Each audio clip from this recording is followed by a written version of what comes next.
ఆంధ్రాలో ఒకటి ఇప్పటికే చంద్రబాబు గారు అమరావతిలో తీసుకొస్తున్నటువంటి క్వాంటమ్ వ్యాలీ ఒక అద్భుతమైంది.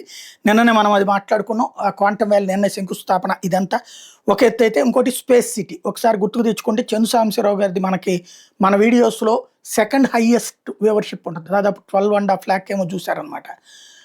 అంతమంది చూసినటువంటిది ఎందుకని? స్పేస్ టెక్నాలజీ గురించి అంత చక్కగా తెలుగులో వివరంగా అర్థమయ్యే భాషలో చెప్పుకొచ్చినటువంటిది. ఆ తర్వాత అనేకం చేసినా దానికొచ్చినంత ఇది రాలేదు. అదెందుకు వచ్చిందయ్యా అంటే స్టార్టింగ్ అది. పబ్లిక్ అందరికి అర్థమైనటువంటి విధానంలో చెప్పుకొచ్చింది.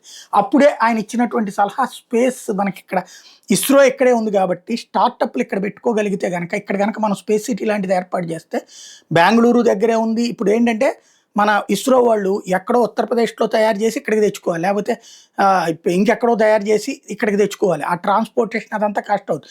అదే ఇక్కడే ప్రోత్సహిస్తే గనక, ఇక్కడే ప్లేస్ ఇస్తే గనక, ఆ సదరు కంపెనీలు ఇక్కడే పెట్టేసుకుంటే, ఇట్లాగ తయారు చేసేట పక్కకి తీసుకెళ్తే కాస్ట్ తగ్గుతది. ప్లస్ ఇక్కడ మనకి ఉపాధి దొరుకుతది, ఉద్యోగ అవకాశాలు దొరుకుతాయి, మనోళ్ళకి అవకాశాలు దొరుకుతాయి. స్పేస్ సిటీ లాంటి అవసరం అని చెప్పుకొచ్చారు. ఇప్పుడు ఆ స్పేస్ సిటీ అయితే ఆంధ్రాలో రూపుదిద్దుకుంటోంది. ఫేజ్ 1 లాంచ్ అవుతుంది స్పేస్ సిటీని. బుచ్చినాయుడు కండ్రిగలో 2 నెలల్లో తీసుకురాబోతున్నారు. టోటల్‌గా 2800 ఎకరాలు లో ఫేజ్ 1లో 570 ఎకరాలు అనమాట. టోటల్ అయితే 2800 ఎకరాలు. ఫేజ్ 1లో 570 ఎకరాలు 140 కోట్లతో బిగిన్ చేయబోతున్నారు.